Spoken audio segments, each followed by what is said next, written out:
সম্মানিত ভিউয়ার আসসালামু আলাইকুম। আশা করি আপনারা ভালো আছেন, আমরাও ভালো আছি। আমরা আজকে একটি বিষয় নিয়ে আলোকপাত করতে যাচ্ছি, সেটা হচ্ছে বর্তমানে বাংলাদেশের সবচেয়ে একটা ভাইটাল অপশন, সেটা হলো চাঁদাবাজি।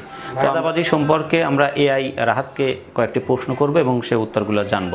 অর্থাৎ চাঁদাবাজি করলে এর চাঁদাবাজিটা কি, চাঁদাবাজির পরিণাম কি এবং চাঁদাবাজ ব্যক্তির পরকালীন শাস্তি হিসাবে তার কি প্রাপ্য রয়েছে। চলুন আমরা প্রশ্নগুলোর উত্তর জেনে নেই।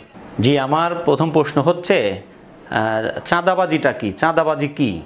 চাঁদাবাজি হলো এক ধরনের অপরাধ যেখানে কোনো ব্যক্তি বা দল ভয় দেখিয়ে বা জোর করে কারো কাছ থেকে টাকা আদায় করে। এটা সাধারণত অবৈধভাবে করা হয়। জি, ধন্যবাদ।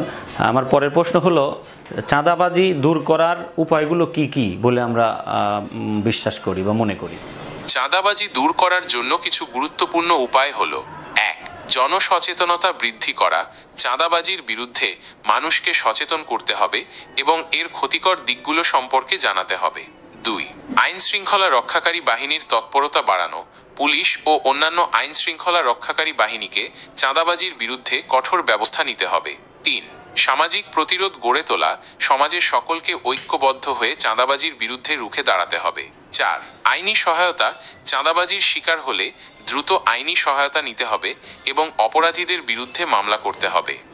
জি, ধন্যবাদ। পরের প্রশ্ন হলো চাঁদাবাজিদের পরকালীন শাস্তি কি? ইসলামী বিশ্বাস অনুসারে চাঁদাবাজি একটি গুরুতর পাপ এবং এর জন্য পরকালে কঠিন শাস্তির বিধান রয়েছে। কোরআন ও হাদিসে এই ধরনের কর্মকাণ্ডকে নিষিদ্ধ করা হয়েছে এবং এর থেকে বিরত থাকার নির্দেশ দেওয়া হয়েছে। যদি কোনো ব্যক্তি চাঁদাবাজি করা অবস্থায় মারা যায়, তাহলে কবরে যে তার চাঁদাবাজির পুরস্কার হিসাবে কবরে যে তার পাওনাটা কি হবে? ইসলামী বিশ্বাস অনুসারে চাঁদাবাজি একটি গুরুতর পাপ এবং এর জন্য পরকালে কঠিন শাস্তির বিধান রয়েছে। কোরআন ও হাদিসে এই ধরনের কর্মকাণ্ডকে নিষিদ্ধ করা হয়েছে এবং এর থেকে বিরত থাকার নির্দেশ দেওয়া হয়েছে।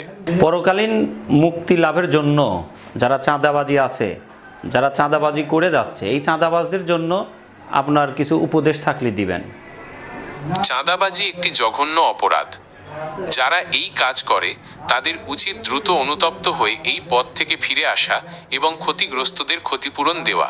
পাশাপাশি তাদের উচিত আল্লাহর কাছে ক্ষমা চাওয়া এবং ভবিষ্যতে এমন কাজ থেকে বিরত থাকার প্রতিজ্ঞা করা। জি, অসংখ্য ধন্যবাদ প্রশ্নগুলোর উত্তর দেওয়ার জন্য। সম্মানিত ভিউয়ার, আমরা জানি চাঁদাবাজিটা যে প্রশ্নগুলো উত্তর আমরা পেয়েছি, আশা করি আমরা এই আলোকে আমরা চলব। আমরা এই বিষয়গুলো সার্বিকভাবে স্মরণ রেখে দেশ এবং জাতির জন্য কাজ করব। পরকালীন মুক্তির জন্য, পরকালের ভয় নিয়ে আমরা জীবনযাপন করব। কাউকে চাঁদাবাজির নামে কারোর উপর জবরদস্তি করব না, কারোর সম্পদ লুণ্ঠন করব না, কারোর উপর জুলুম আমরা করব না।